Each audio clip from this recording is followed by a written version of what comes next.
1, 2, 3.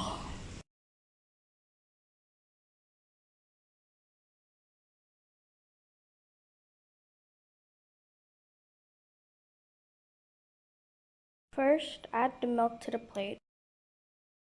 Then add a few drops of food coloring. Measure a tablespoon or a teaspoon of dish soap. Dip your Q-tip to the dish soap.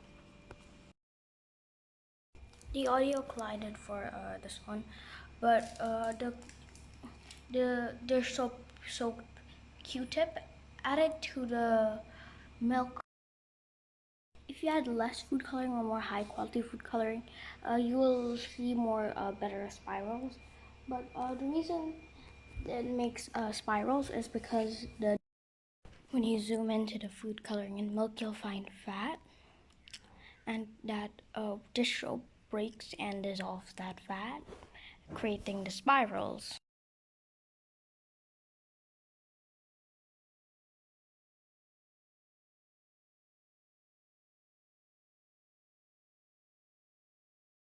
And that's pretty much it. The end.